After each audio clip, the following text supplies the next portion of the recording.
Chapter 14. It was April of 1972, and almost 4 months had passed since Srila Prabhupada's departure from Vrindavan. Since he'd left, I had been absorbed in my spiritual practices, in quiet forests, and in spending time visiting the people and temples I had come to love so dearly. I hoped to stay forever, but my visa was soon to expire, and the day of my departure from Vrindavan and from India drew closer. It seemed like so long ago, while en route to the Himalayas, that I found myself mysteriously stranded here on the day of Lord Krishna's birth. What I had longed for, my spiritual path and my beloved Guru, had been revealed here. In the final days before leaving, I bowed my head to the forest and all the temples and people who captured my heart. I counted each moment that remained as an undeserved fortune. One morning, just days before my departure, I was sitting with Ganesham and some of our friends in his closet room temple, where they showered me with kindness and gifts to help me remember Vrindavan.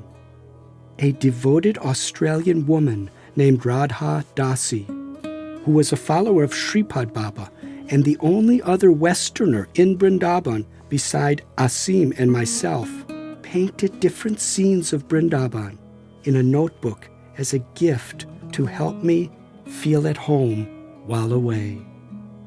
On the day before my departure, Asim and I visited a place very dear to us, Govardhan Hill. For millennia, pilgrims and saints had circumambulated this mountain and honored even the smallest stone from its ground. For here the most intimate pastimes of love had been enacted between Radha and Krishna. When only 7 years old, Krishna had effortlessly lifted this mountain and held it with a single finger like an umbrella to protect the devotees from a devastating rain for 7 days. Amid tranquil forests, lakes, cows, and hundreds of devoted pilgrims, we walked the 14 miles around Govardhan Hill, feeling both joy and sorrow. For the next day, I would be gone. Returning to Vrindavan village, I roamed about to the places I treasured most.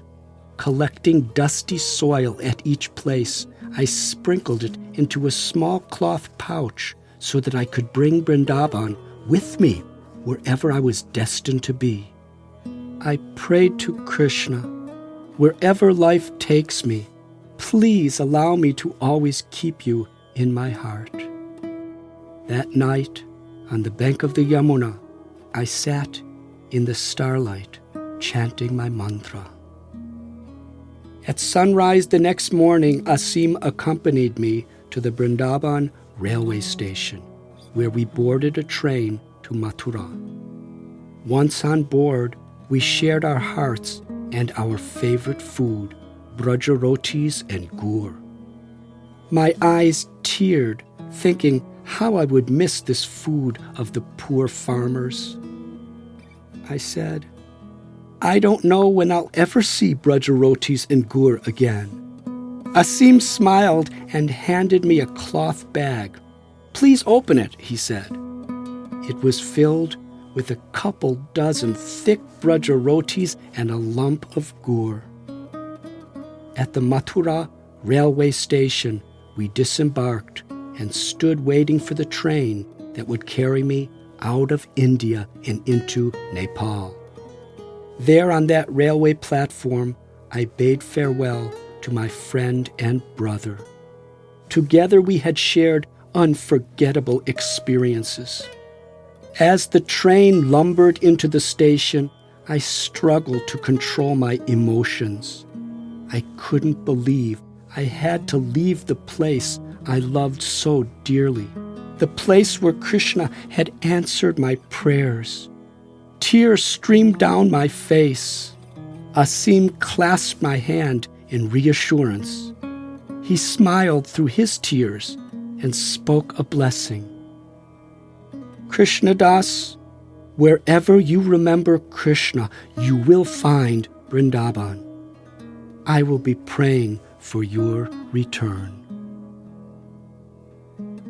I could not speak, for already I was overwhelmed with the grief of separation. With joined palms, we exchanged pranams. Thank you for everything, I said softly and climbed aboard. I bade farewell to Vrindavan, my spiritual home, as the locomotive chugged away. I traveled on to Kathmandu, wondering if there would be something waiting for me at the American Express office. There was. Although I had written to him that I could find my way back on my own, my father, eager to see me, had wired a $350 money order for my airfare. At the Indian Embassy in Kathmandu, I was issued a new 2-week transit visa for India, where I could catch my plane and fly from New Delhi to Belgium, and then on to the U.S. Prior to my departure from Kathmandu, I took a nostalgic walk to Swayambhunath and gazed out at that fateful rice paddy where I had been reunited with Gary. I missed my old friend. So many dramatic events had unfolded in my life since our paths diverged, and I longed to share them with him. I thought, I am still living as a homeless wanderer. Is he? It would take another miracle for us to meet again. I then wandered along the bank of the Bagmati River to Pashupatinath. Sitting on the riverbank in the moonlit night, I recalled the tears of longing I had shed here a year before and the many blessings I had received since that night. In the morning, I bade farewell, and solitary wanderer that I had become, boarded the back of a truck to the Pokhara Valley, one of the most beautiful routes back toward India. The valley was surrounded by snow-clad Himalayan peaks. I found a place to stay in a cave hidden on the face of a steep cliff, high above a river.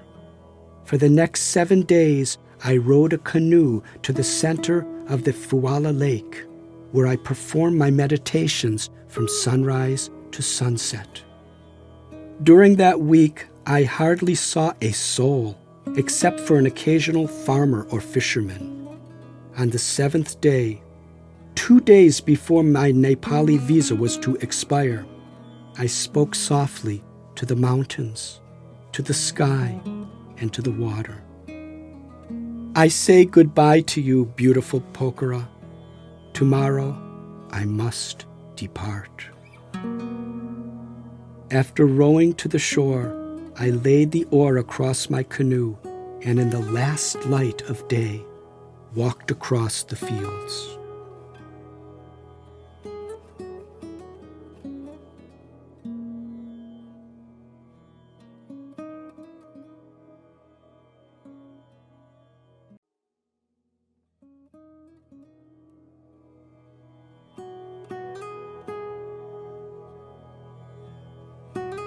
In a remote forest, as I crossed a dark, lonely road and began the descent back to my cave, a bus jostled by. With my first step down the cliff, I suddenly heard a strange scream. Curious, I turned. The bus momentarily halted about 20 yards away and then drove off. Out from the growing darkness, a ghostly figure scurried toward me. Am I being attacked? Should I flee?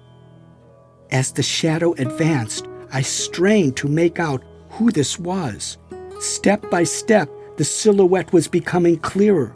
Could it be? My God, it is! Gary! I leaped in the air and dashed to meet him. Wild with joy, grateful beyond words, we embraced. Stunned, we could only repeat, "It's God's will." Behind Gary was another familiar form running in from the dark. Who could this possibly be? Impossible! It was our friend, Hackett, from Brooklyn. It had been at Hackett's home that I received Gary's call, the call that catapulted my journey. The words Hackett had spoken on hearing that we were going to Europe now rung in my heart. "I'll track you guys down in heaven or hell, mark my words." Sure enough, he tracked us down, 2,700 feet above sea level, in the heaven of a Himalayan valley. Now, nearly 2 years later, the three of us stood mesmerized under the stars on that remote mountainside in Nepal. I invited them to spend the night with me. They followed behind as I climbed down the steep cliff onto the plateau outside my cave. My two friends stood amazed to see my residence, a primitive cave in the wall of a cliff in the middle of nowhere. Together we sat on the stone floor. As hospitality, I offered them chipped rice and creek water with some of my remaining braj rotis and gur. Without utensils, they resorted to eating with their bare fingers. Putting down his wooden bowl, Gary said, "We left Kathmandu on the bus this morning on our way for a trek in the mountains." He scratched his head, still staggered by our reunion. "Monk or Richard, or what is your name now?" "Some people call me Krishnadas." "Well, Krishnadas, I was sleeping on the moving bus, and just as I opened my eyes, I caught a glimpse of the headlights momentarily flashing on you as you were climbing down the cliff. I screamed out for the bus to stop and jumped out in the middle of nowhere." Gary grinned. "No one will ever believe this." Hackett couldn't contain himself. Dropping his bowl to the floor, he exclaimed, "I'm a witness, and even I don't believe it." His eyes flashed in thought. "I guess you're right. There must be a God." We fell silent at the wonder of it all. From our little shelf high above the river, we stared dreamily at silhouettes of mountains far across the valley. Finally, I broke the silence. "I'm very sorry to say it, but I have to leave tomorrow at sunrise." Still, we had the whole moonlit night before us. Hackett was dead tired from the arduous bus journey, so despite his struggle to stay awake, he soon fell asleep. Gary and I, meanwhile, had catching up to do. Gary told me how he too had lived as a sadhu, visiting ashrams and holy places, and I told him about Vrindavan. When he considered my present predicament, he grinned. Gary said, "Who can understand you, Krishnadas? You now have money that your father sent you, and still you choose to live in a forest cave. Amazing." I hadn't even thought about this until he mentioned it. "Yes," I admitted. "It's been so long, Gary, I've forgotten how to spend money."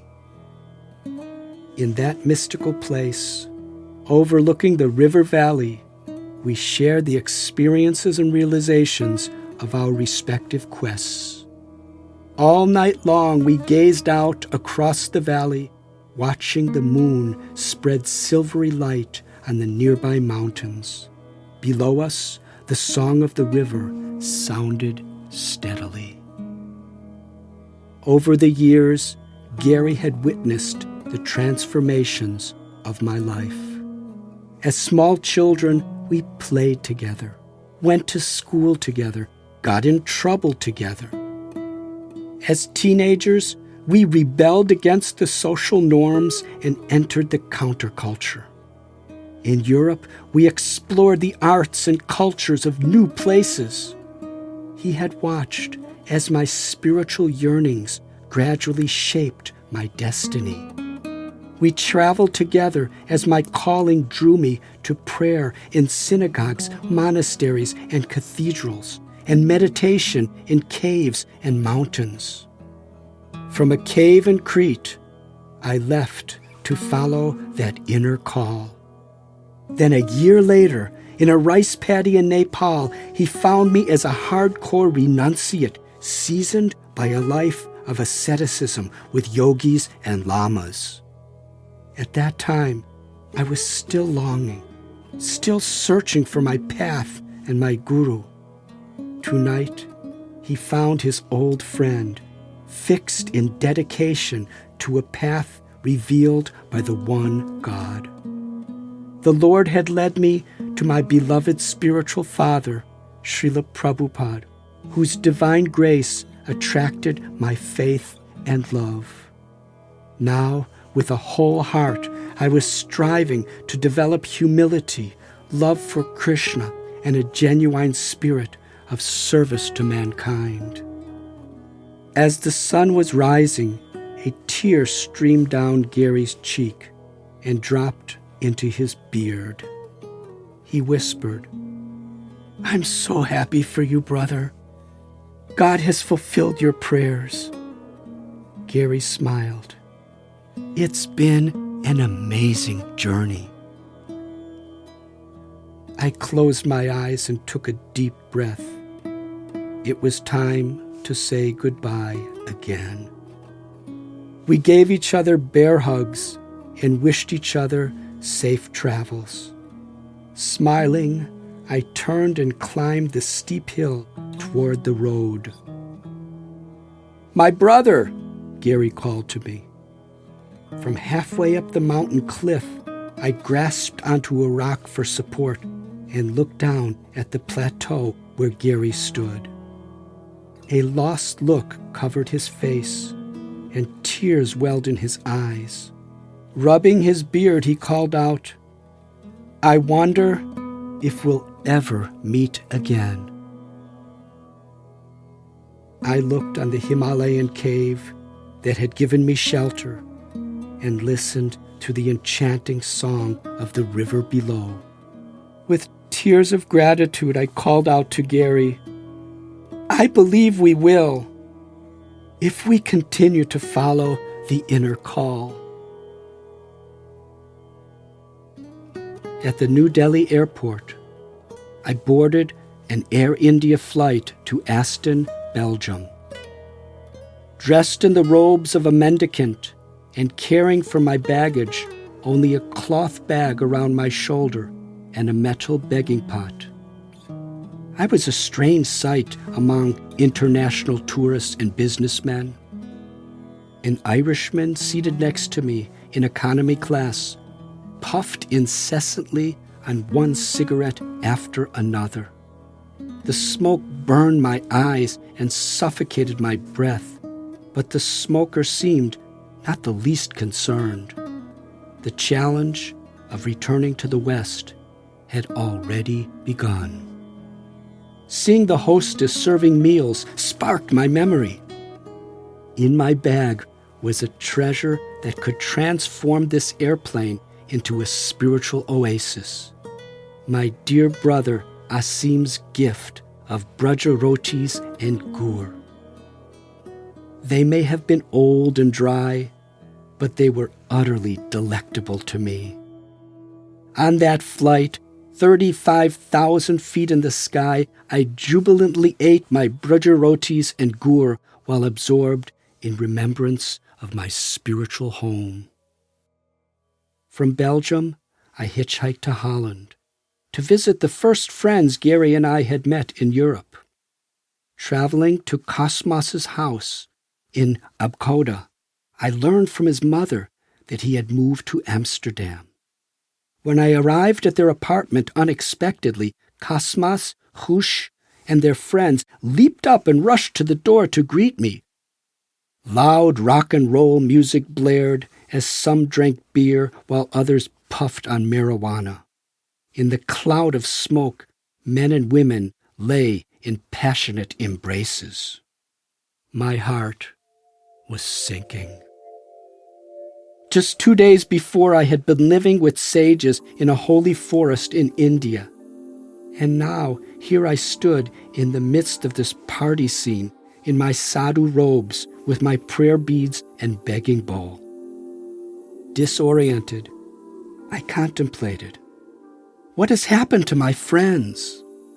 Then I remembered my encounter with Sean in Connaught Circus, and it dawned on me. The real question is, what has happened to me? We spoke for a couple hours, then I politely bade them farewell. Entering into the streets of Amsterdam, the entire environment seemed so foreign. How people dressed and related to one another seemed strange. Evening came, so I checked into a youth hostel, where I was given the bottom bed of a bunk in a common room. I thought, maybe while I lie quietly in bed, I can adjust my mind to these drastic changes. Only a day before, I had been in a quiet, holy place on the banks of a sacred river. Now I was in Amsterdam. Weary from my journey, I drifted into sound sleep. Suddenly, in the darkness of the night, my bed began to rattle and shake.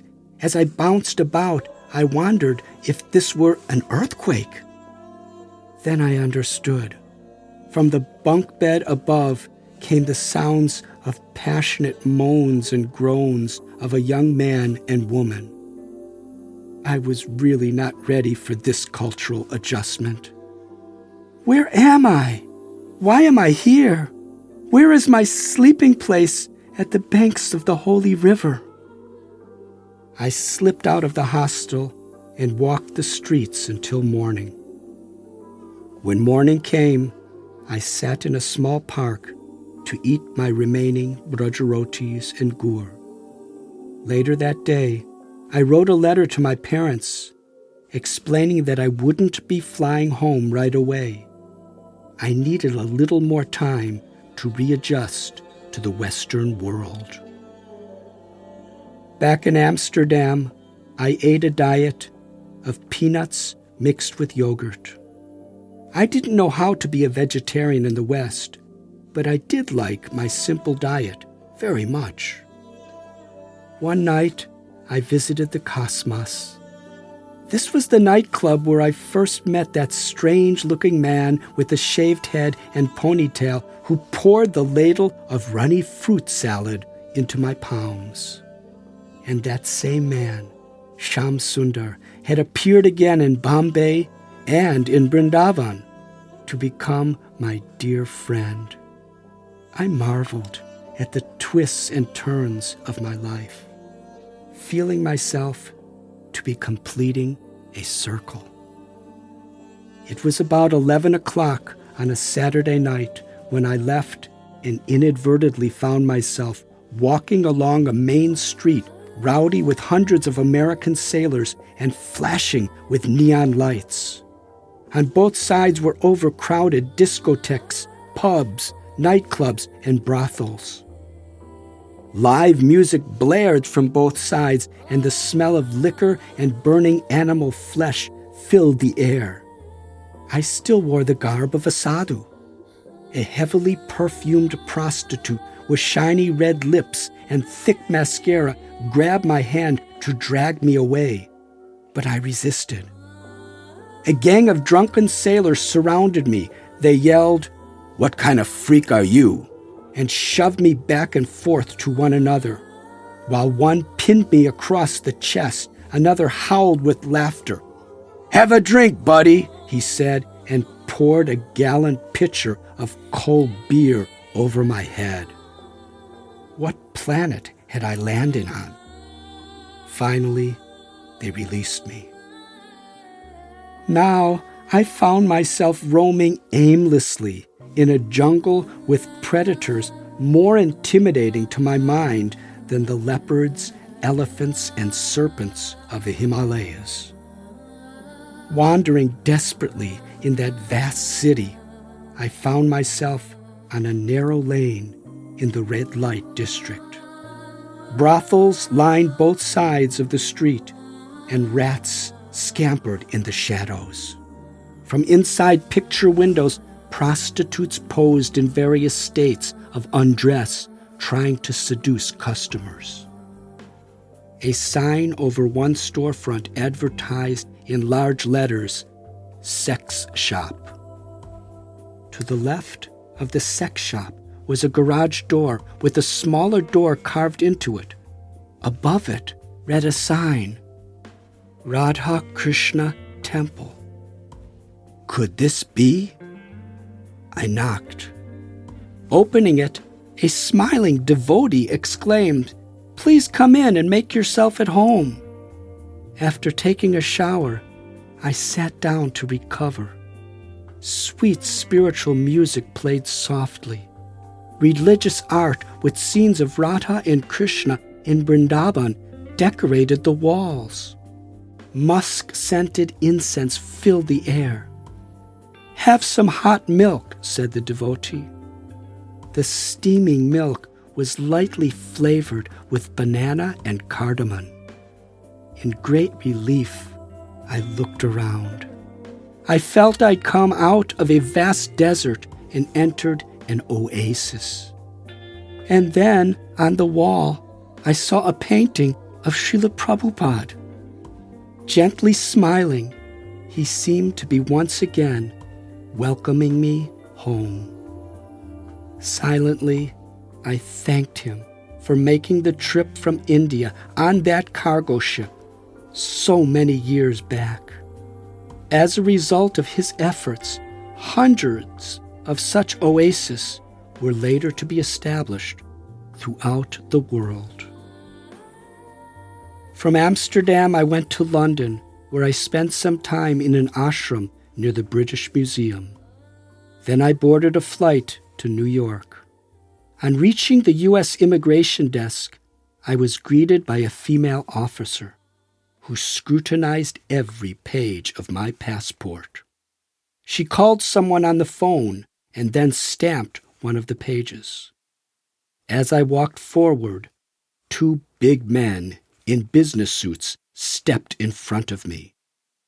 They looked frighteningly official as they flashed a badge in my face. They confiscated my passport. "We are federal agents. Come with us." They led me to a private room and stared me down. An agent declared, "You're being held for smuggling illegal narcotics into the United States. If you voluntarily surrender and cooperate with us, your punishment will be reduced." "I have no narcotics," I replied meekly. "We know for certain that you do. Surrender them or we'll find them." He slammed his fist against a hardwood table. "I warn you, don't make us angry." They thoroughly searched my bag. Finding the small pouches filled with my collection of Vrindavan dirt, they elated. Dangling it in front of my face, an agent challenged, "What is this?" "It's dirt from a holy place." He carefully examined the dirt, rubbing it with his fingers and smelling it. Disappointed, he closed the pouch and put it aside. One of the agents frisked my body. Suddenly his eyes lit up as he clapped his hand together in a fit of excitement. I found it! The dope is here!" He felt a hard lump at the base of my back. "What is this?" he shouted. "It's my loincloth." They had obviously never seen a sadhu's loincloth. "Strip off your clothes," they demanded. I took everything off except the loincloth. "What's that?" shouted an agent, taken back. The leader mocked, "It sure ain't fruit of the loom." They examined my loincloth, which was stained by hundreds of baths in muddy rivers and ponds. "Put on your clothes," they said. Then, with an official politeness, one agent explained that the stamps from Afghanistan, Pakistan, and Nepal on my passport were red flags for narcotics import. He apologized. "We're sorry for the inconvenience, but please understand, it's our duty to protect America." Handing me my passport, they escorted me through U.S. Customs to the door. I had left home as a teenage student, going for a summer vacation to Europe, and returned 2 years later as an ascetic following an ancient spiritual path. By the time I returned, my family had sold our home in Highland Park and bought an apartment in Miami Beach, Florida. From JFK, I caught a domestic flight to Miami. My father, on crutches with a broken leg, came with my little brother Larry to the airport. They found me sitting on the floor, meditating with closed eyes, holding nothing but a faded cotton bag and a metal begging pot. My father choked up with excitement and burst out, "Son, thank God, you're finally home." I jumped up to greet him. His eyes welled with tears as he wrapped his arms around me in a tight embrace. He sighed, as if years of pain were finally being lifted. Thrilled, my little brother Larry, now 17, smiled as we shared a brotherly hug. He stared at me as if I were some kind of returning hero. As we entered our new apartment, my mother ran to the door and cried out, "Richard, how we missed you!" She wept tears I will never forget, embracing me and kissing my forehead. "You've become so thin," she said, and then went on, "Look, I'm learning vegetarian cooking just for you." There, on the kitchen counter, I saw a small library of vegetarian cookbooks. Hoping only to please me, she immediately served us a dinner of soup, salad, stir-fried vegetables, a baked casserole, rice, and apple strudel for dessert. The phone rang, and it was my elder brother Marty calling me from his college in Arizona to welcome me home as well.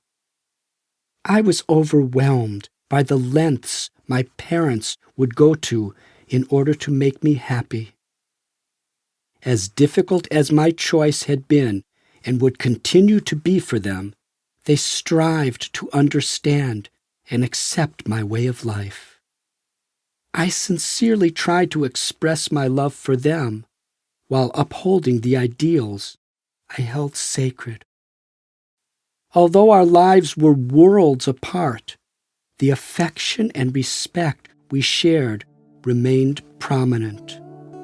Through the practice of devotion to God, I was coming to learn that preserving loving relations in this world required much forgiveness, tolerance, patience, gratitude, and humility.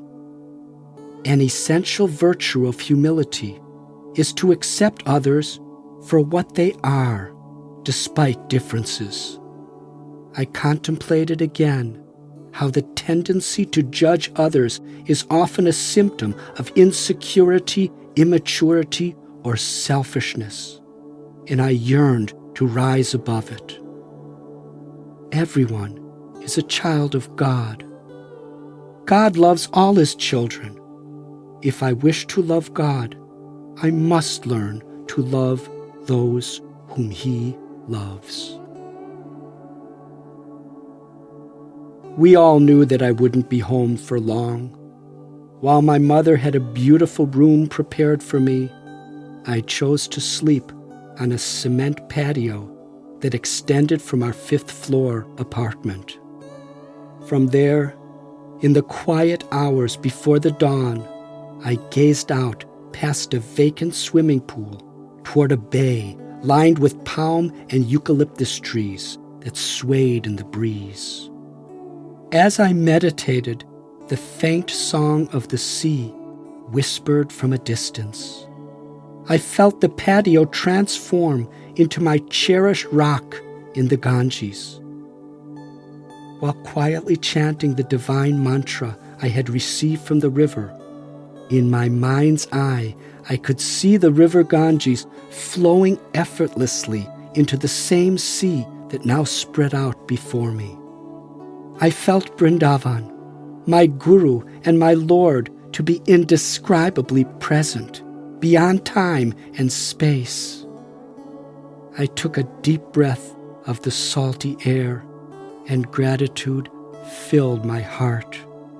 I smiled, folded my hands, and whispered, "It has been an unbelievable journey, and you have answered my prayers. Wherever I remember you, I feel at home."